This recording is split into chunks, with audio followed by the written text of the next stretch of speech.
Salam Rahayu, salam Salam pedot. pedot.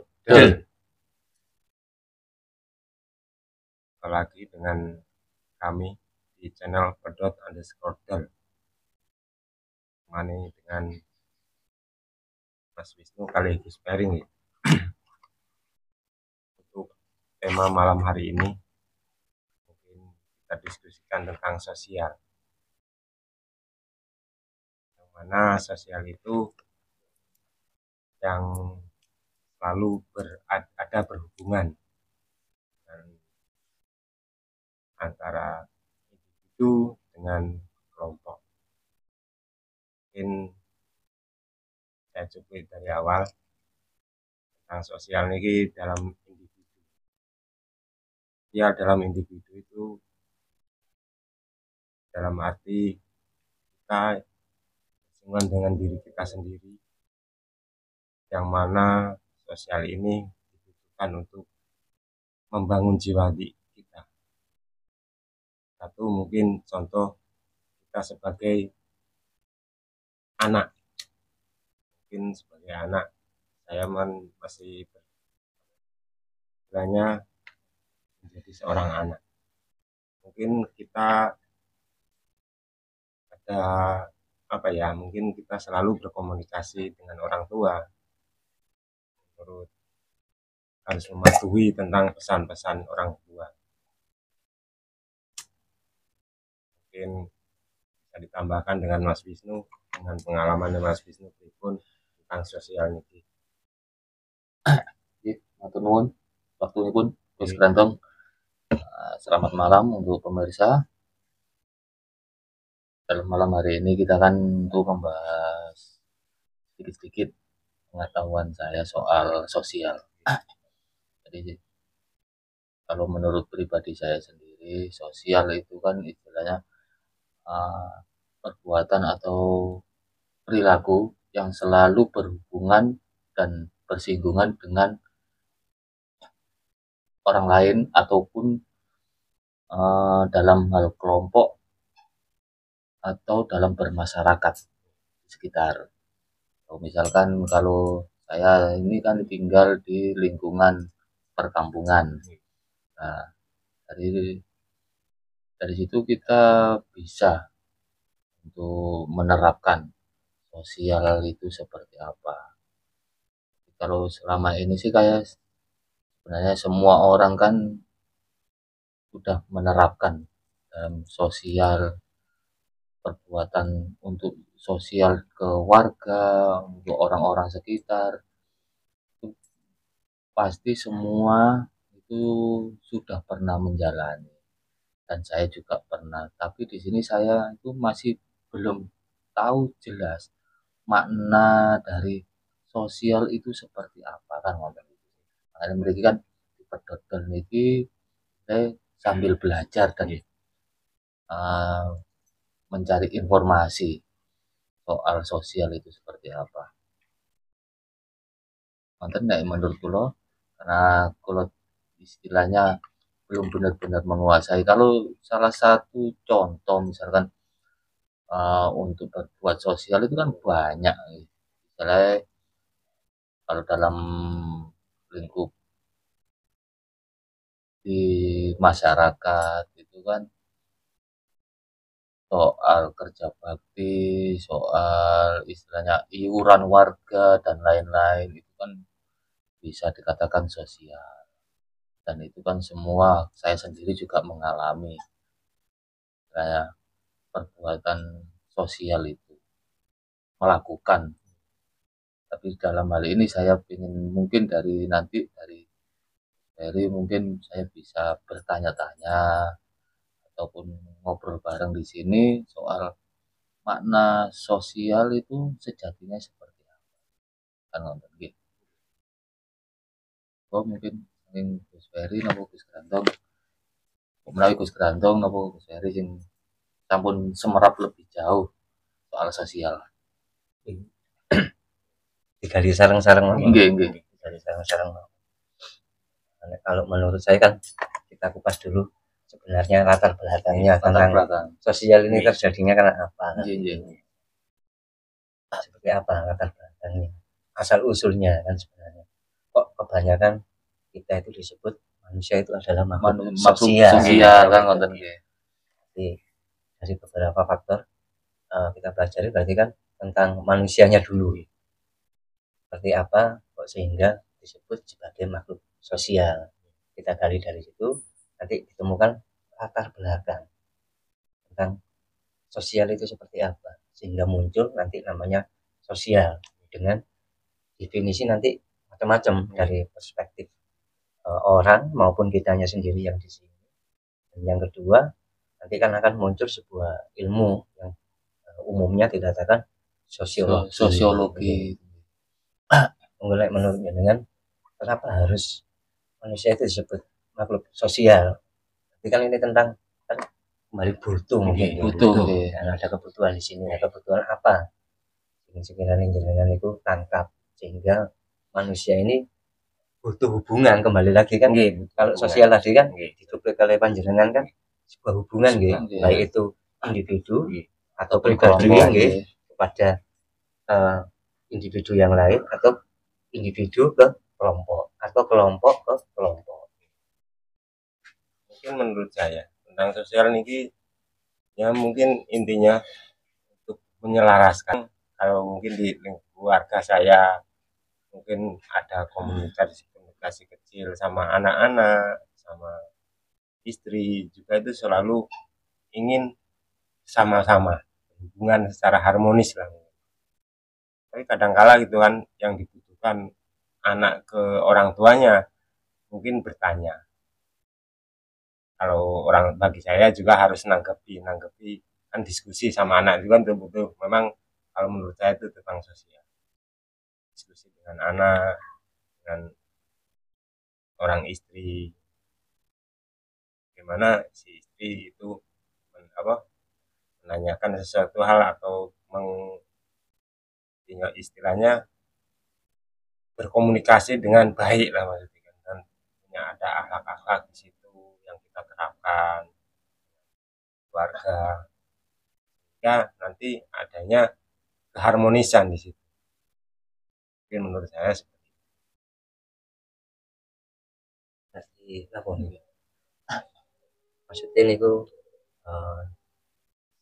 itu sebab munculnya sosial itu karena apa kan? Dan itu yang melatar belakangi sehingga terjadinya sosial tadi, hubungan tadi. Itu alasan apa ngoten Mas ini? Sebabnya apa? Karena nek kula sih istilah karena kenapa sih manusia itu bisa dikatakan makhluk sosial? Karena pada intinya kan setiap makhluk itu kan tidak bisa untuk hidup sendiri. Harus saling membutuhkan misalnya, saling membutuhkan satu sama lain dan untuk menjalani hidup dan kehidupan ini pun juga sama harus ada sosial juga karena ya saling keterikatan, saling membutuhkan. Jadi dari mulai istilahnya tanaman ke binatang ke manusia itu juga butuh sosial secara alam kan ngoten. Menurut sekolah ngoten sih.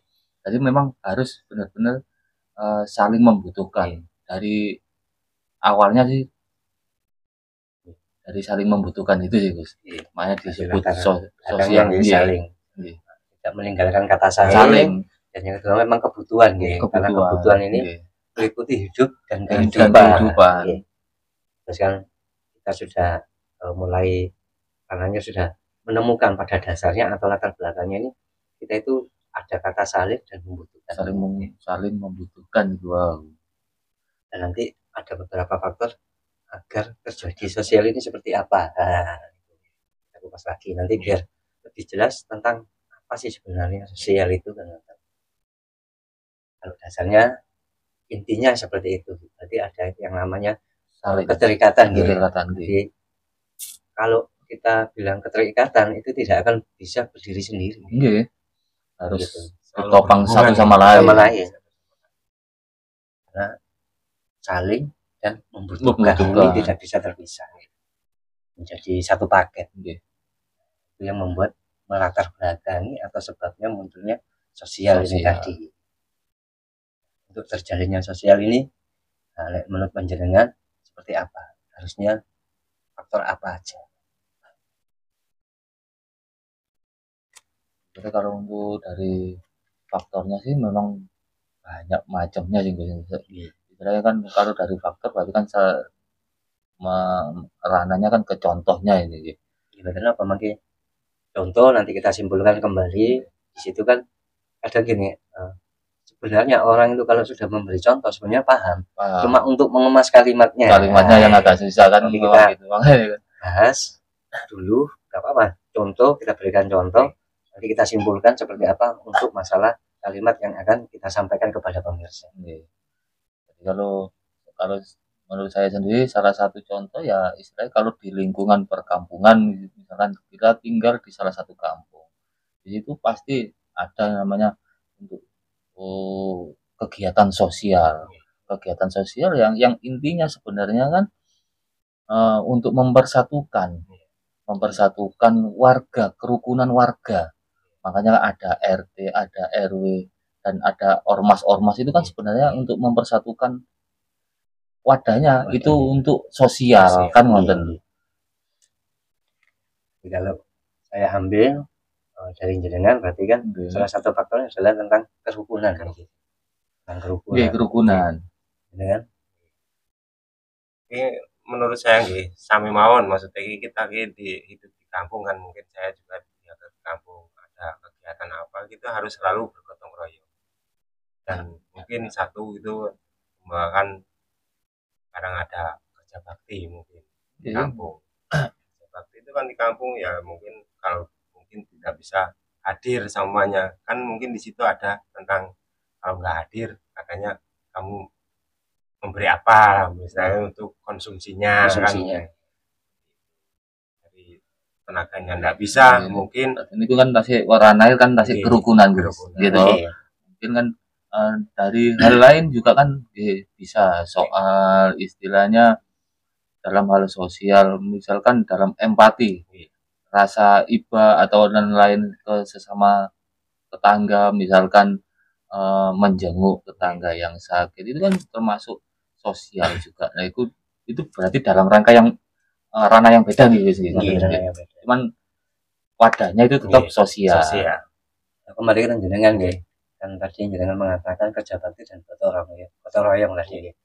Nah, kerja bakti dan gotong royong ini tujuannya untuk apa? Ini nanti ketemu faktornya ini. Faktornya untuk apa sebenarnya? Sebetulnya kalau kerja bakti itu ya mungkin kita mungkin apa tujuannya untuk membangun suatu kampung supaya mungkin kelihatannya bersih, dan mungkin di situ kelihatan indah lah, maksudnya gitu, lihat dari orang lain mungkin daripada kampung yang lain itu, oh kok di kampung ini dalam bergotong royong bersosial mungkin di situ kok kelihatannya bagus lah, maksudnya gitu, dalam arti gotong royongnya mungkin. Tapi kan karena kadang-kadang gotong royong itu kan ya mungkin banyak faktor, ada yang mau hadir, ada yang enggak kan kadang di situ. Tapi kalau petugasnya RT di situ menegaskan kalau memang ada aturan-aturan gotong royong di kampung, juga ada aturan yang kita harus patuhi lah, maksudnya. Kalau tidak jadinya melebar. Ini apa nih kamu tadi? Maksudnya bukan masalah aturan, maksudnya tujuan gotong royong atau kerja bakti ini untuk apa? Nah, untuk apanya ini nanti bisa menjadi faktor masalah sosialnya tadi ini bisa tercipta ini tadi. Kalau nek Gus Granto itu kan mari contoh, salah satu contoh yang di sekitarnya gitu. Karena pelingkuran saya masalah kerja bakti gotong royong, tapi itu kan belum sampai ke final masalah terbentuknya sosial ini tadi untuk faktornya. Jadi kalau menurut kesimpulan saya nih, saking sing disampaikan Gus Grantung niku wau, nek menurut kula niku karena intinya niku dalam hal kesadaran warga untuk sosial di lingkungannya. Nek menurut kula sih ngoten. Nek saking dari kerja bakti dan lain-lain, kalaupun nggak bisa hadir, bisa menyumbang secara materi dan lain-lain itu kan istilahnya dengan kesadaran gitu. Karena butuh kesadaran aja kan. Mungkin itu sih nek menurutku loh. Ini kan apa namung sekedar kesadaran ini nanti timbul ketika sudah memahami tentang sosial. Cuma faktornya yang kita bahas. Faktor awal kerukunan mau nggih. Nah, kalau menurut saya setelah saya coba tujuannya sebenarnya kerja bakti dan gotong royong ini adalah untuk tumbuh, berkembang, maju dalam kebersamaan. Dan ini salah satu permasalahan kita karena boten sakit mengemas asli kan pelaku semua ya kan pelaku semua cuman boten sakit mengemas makanya kadang kan saking boten sakit mengemas akhirnya melebar sampai jadi aturan ya aturan ya bukan membahas aturannya itu tujuan sebenarnya kerja bakti atau gotong royong itu sebenarnya untuk kita itu sama-sama tumbuh berkembang maju dalam kebersamaan.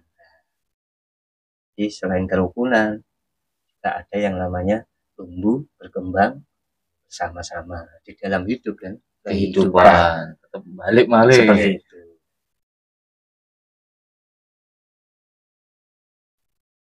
Kira-kira untuk supaya terjadinya lagi sosial itu seperti apa? Harus menggunakan apa? Menurut kalau niku harus terjadinya sosial niku dibutuhkan aslinya keempat. Ada 4 faktor yang dibutuhkan. Mungkin 1 pemikiran, 2 tenaga, waktu, terus 1 yang ini yang harus kita tekan materi. Nek menurut kula niku kalau keempat-empatnya ini sudah bisa dilaksanakan, mungkin secara sosial juga pun baik-baik aja maksudnya kan seperti itu. Karena memang kebanyakan ada memang dari beberapa ahli yang secara akademis diakui itu banyak mengeluarkan statement itu memang kalau sosial itu hanya mendermakan atau menyumbang materi saja.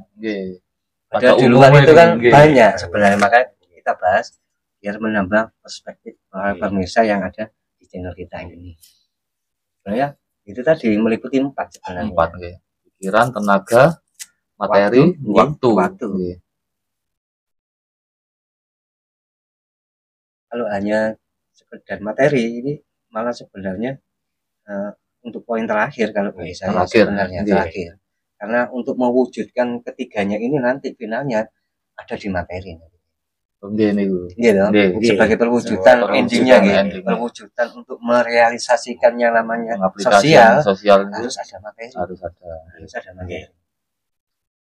Tapi sebelum untuk merealisasikan tadi sebuah pemikiran ini dibutuhkan. Pemikiran dan waktunya tenaga. Ini kan harus dibutuhkan dulu untuk terjalinnya sosial.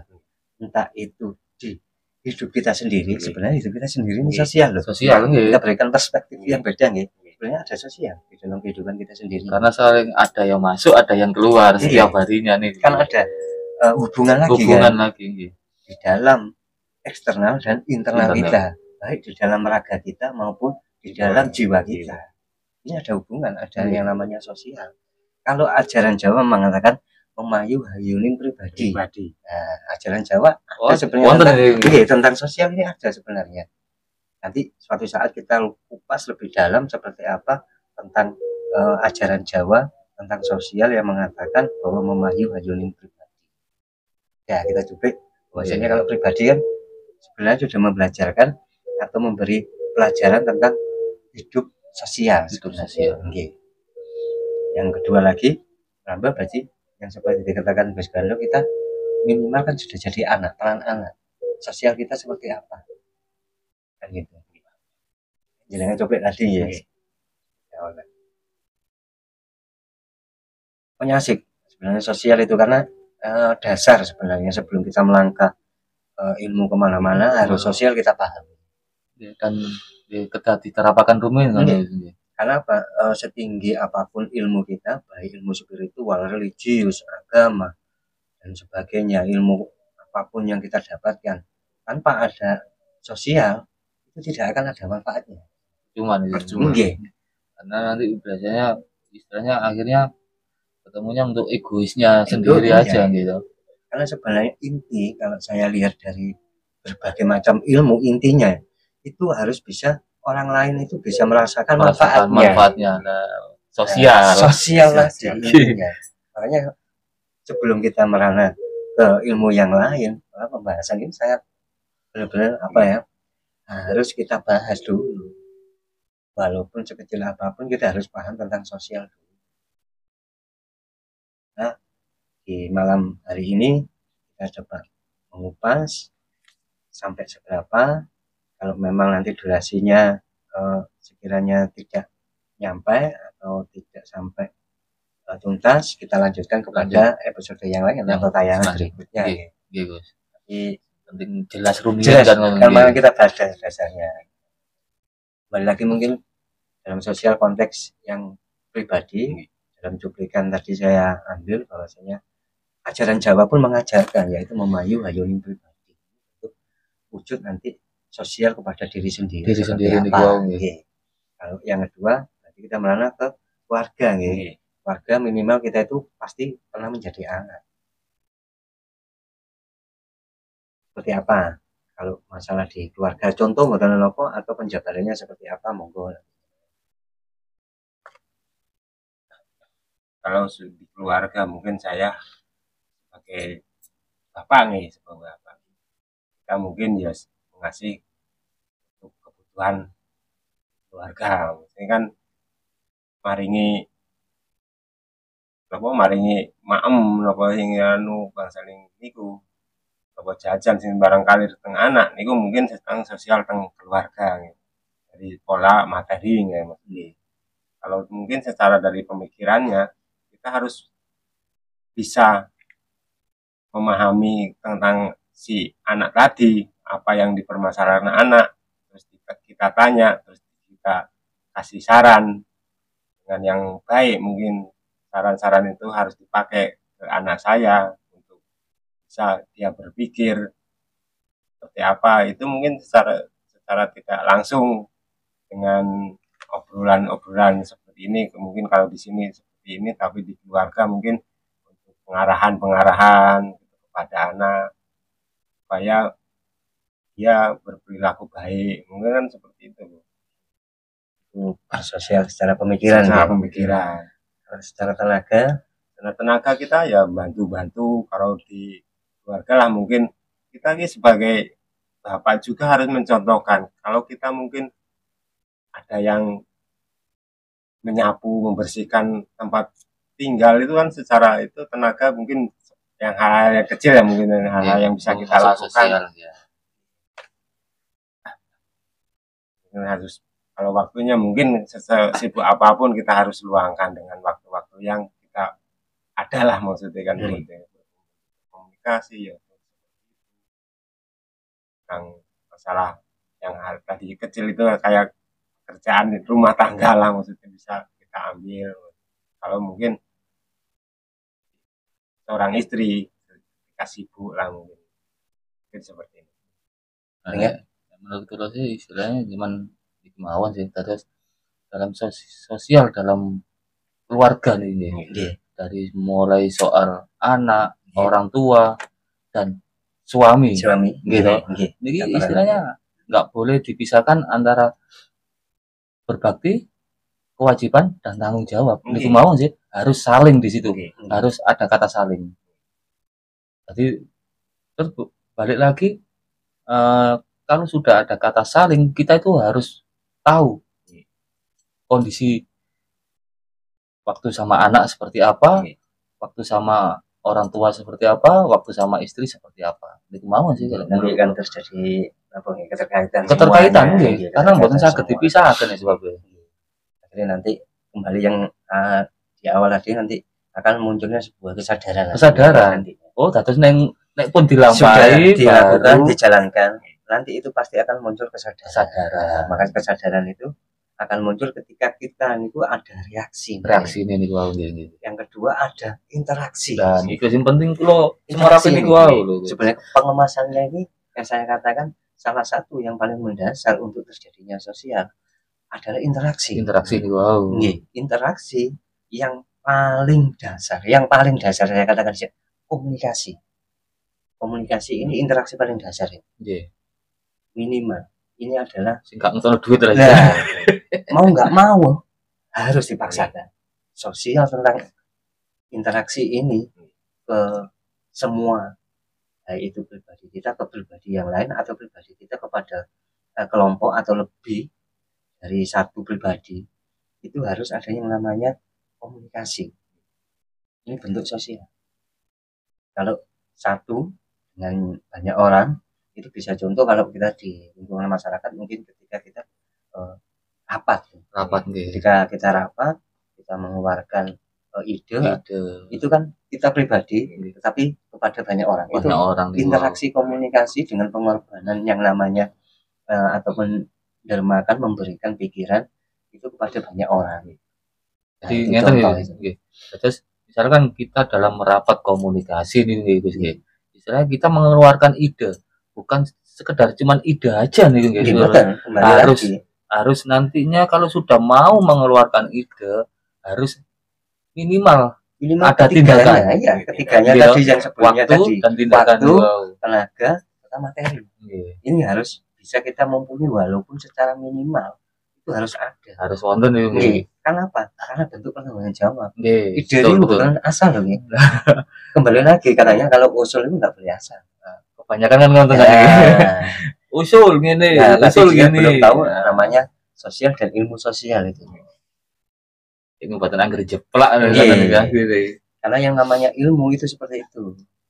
Tanpa ilmu mereka tidak akan tahu. Padahal memang kebanyakan ide itu bagus.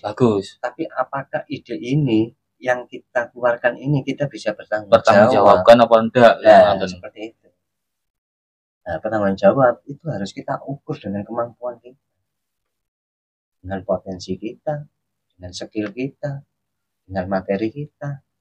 Yang penting itu ada ukuran dan dasaran. Terutama kepada siapa? Kepada kitanya sendiri.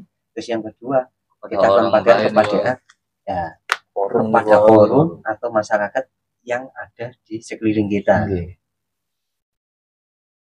Oke, buatan asal ide makanya kan kebanyakan sekarang ini kan banyak orang yang waktu di forum mengeluarkan ide ini ide itu, tapi kalau nggak disetujui dia itu marah lain kan gondok. Seperti itu loh Gus. Akhirnya tidak mau mengikuti usul atau ide seseorang yang sudah disepakati karena merasa usulnya dia tidak dipakai.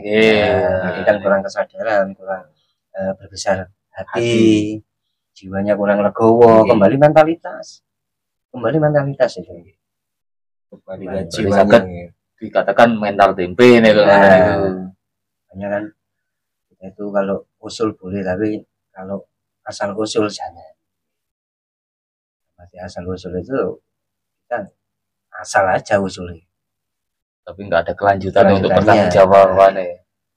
Kalau memang asal usul yang sebenarnya berarti itu tentang sejarah nggak apa-apa, tapi kalau asal terus dipedot usul lah, usulnya karena asal ya susah nih.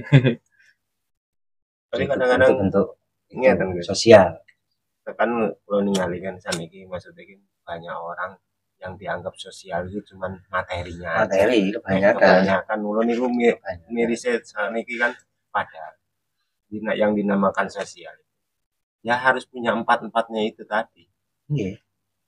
Itu baru namanya diandalkan sosial.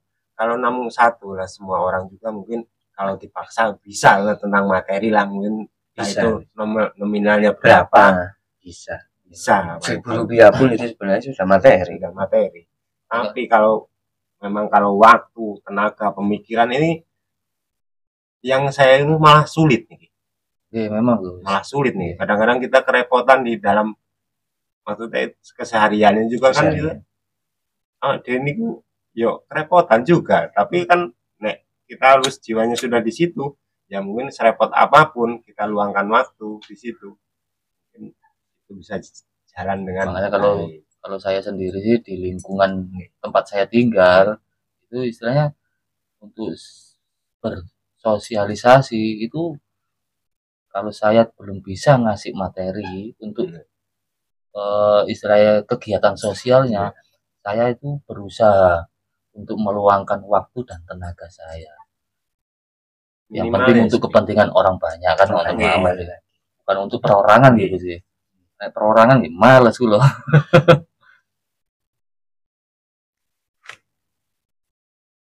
Nah, ya itu mau yang tentang sosial itu maknanya besar. Dalam kehidupan itu tentang sosial itu ilmu dasar. Ini Untuk paling dasar. memperkuat jiwa kita, sebetulnya harus melatih jiwa kita supaya kita bisa bersosialisasi lah, maksudnya dengan orang-orang sekitar. Makin jauh mungkin kita ada yang harus kita tekankan, mungkin di keluarga dulu baru keluar, itu yang memang harus kita pelajari lah. Karena kalau mungkin di keluarga tidak, kalau keluar itulah mungkin lagi akan ingin apa ya, lihat orang itu kok di keluarganya enggak, proses sudah keluar gitu. Tapi paling enggak itu kebersamaan bareng-bareng ya. Kalau menurut saya sendiri itu nggak bisa kalau kita itu harus menerapkan ke keluarga dulu, terus kalau bisa di keluarga baru ke luar, di internal lingkungan nggak bisa Gus. Nah, menurut gue ya, karena itu harus menyesuaikan sesuai kondisi lingkungan. Jadi Kembali kita runtutan. istilahnya kita juga harus bersosialisasi di keluarga, juga di lingkungan kita, karena kita itu saling membutuhkan. Jadi kalau saya gitu keluarga kita di kampung luar, maksudnya kan mengikuti aja seperti ya mungkin banyak teman-teman di luaran sana, kita membutuhkan tenaga kita juga ya kalau memang bisa ya kita bantulah.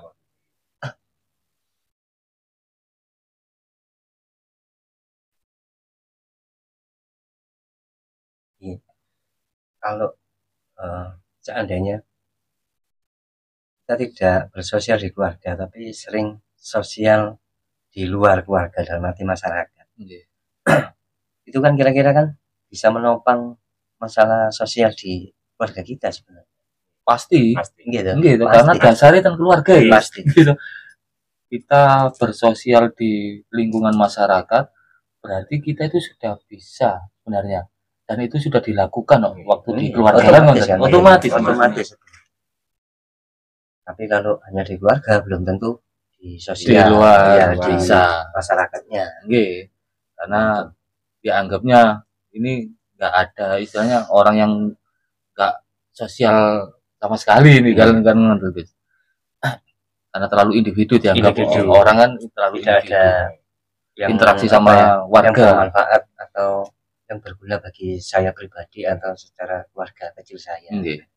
Ya, ada kecenderungan untuk malas untuk bersosial di masyarakat.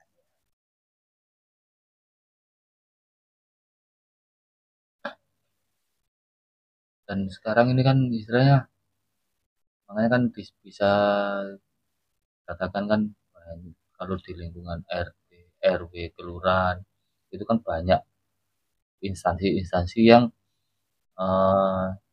katakan pekerja sosial kan untuk itu sih. Jadi perangkat di kampung pun kan itu pekerja sosial. Tapi banyak juga yang disalahgunakan kan ngonten. Jadi ini yang seharusnya untuk kepentingan orang banyak, tapi justru malah mengambil keuntungan untuk pribadinya masing-masing kan ngonten. Jadi kurang pemahaman. Berarti memang memanfaatkan keadaan nih. Kurang pemahaman tentang sosial itu seperti apa.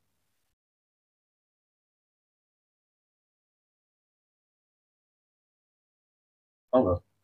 Barangkali mau dikupas lagi seperti apa, kita simpulkan dalam mempelajari tentang sosial itu seperti apa, nanti pasti otomatis akan menemukan yang namanya sosiologi tadi, tentang ilmu sosial itu tadi.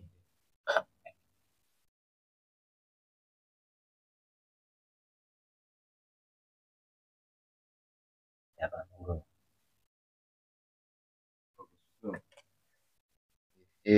Santai.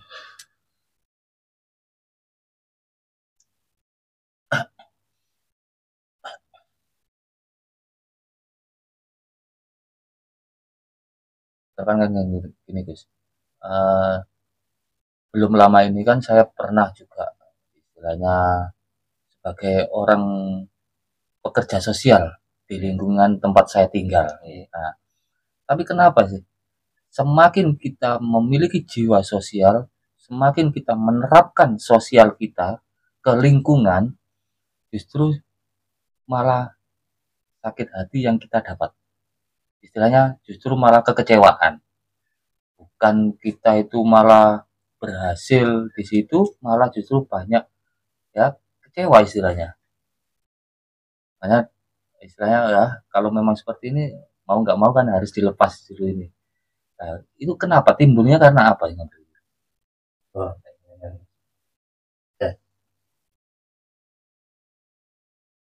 mungkin kan kalau menurut saya nih, pemikiran saya, jenengan seperti ini itu mungkin dari jiwa jenengan pun sampai kepingin ngoten, tapi yang satunya nggak sinkron. Jadi ini ada yang mungkin sesuatu yang apa ya, yang diinginkan dengan pengurus-pengurus yang tadi. Mungkin ada maksud lah, maksud tujuan, karena tidak sinkron maksudnya. Kalau kita sinkron mungkin ada kesinambungan, kesamaan. Kalau memang sinkron itu, jadi sepemahaman. Dan beliaunya yang mungkin yang tadi sampean obrolkan mungkin tidak sepemahaman kali jenengan. Maksudnya ki ada tujuan tertentu lah maksudnya. Ini paling enggak ini saya masih ada kekurangan untuk komunikasi mungkin dari situ bisa jadi gitu. Iya, bisa jadi. Atau keegoisan orang-orang sekitar saya. Itu bisa jadi. Saya juga bingung kenapa sih kok selalu kalau kita berbuat untuk sosial itu justru bukan melegakan ataupun istilahnya wah saya berhasil di sini dengan saya sebagai pekerja sosial, tapi saya malah mengecewakan kan nonton ini.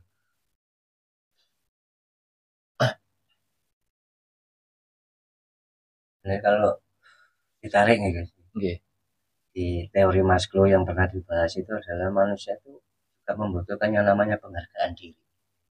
Ketika orang berkorban totalitas, akhirnya tidak ada penghargaan terhadap jeripayanya dari orang lain gini. Itu pasti tidak akan membuat kita itu kecewa, membuat kita itu akhirnya down. Karena harapan kita itu sebenarnya baik untuk orang banyak, tetapi karena kita kalah dengan mungkin kalah suara atau sebagainya, atau banyak penjagalan, penggembosan dan sebagainya, sehingga harapan kita itu tidak tercapai. Disitulah muncul yang namanya kekecewaan. Karena hadirnya kecewa itu karena hadirnya harapan. Karena itu. Jadi manusiawi seperti itu.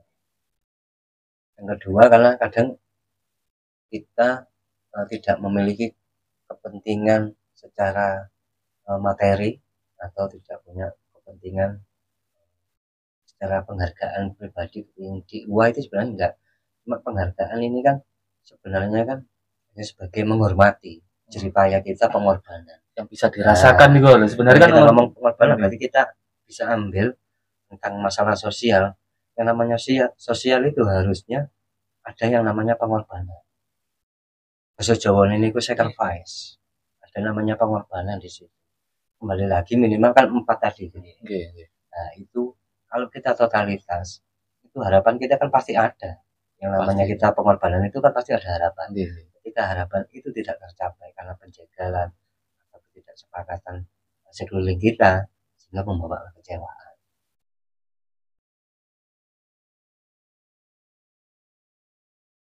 Kalau mungkin kalau kecewa itu pasti merasakan lah maksudnya kalau kita sudah melakukan seperti itu, mungkin kan manusiawi lah maksudnya. Karena punya harapan tadi lebih, sehingga harapan tadi tidak tercapai, cita-cita tidak tercapai, pasti munculnya ada sedikit kekecewaan. kekecewaan.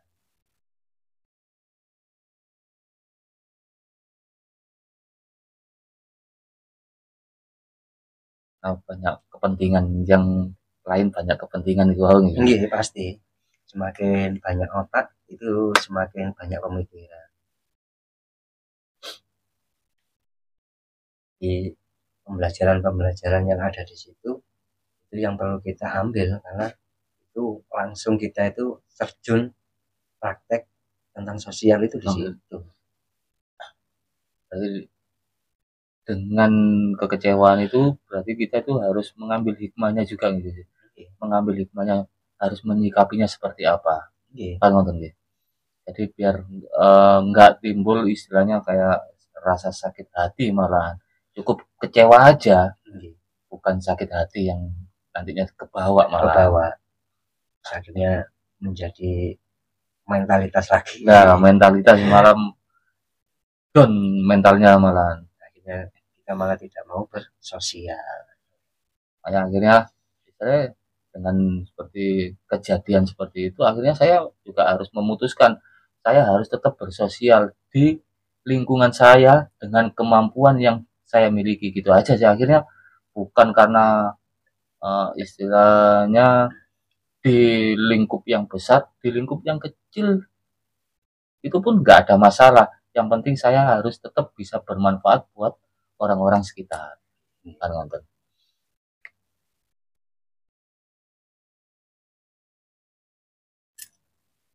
Dengan mungkin pengalamannya.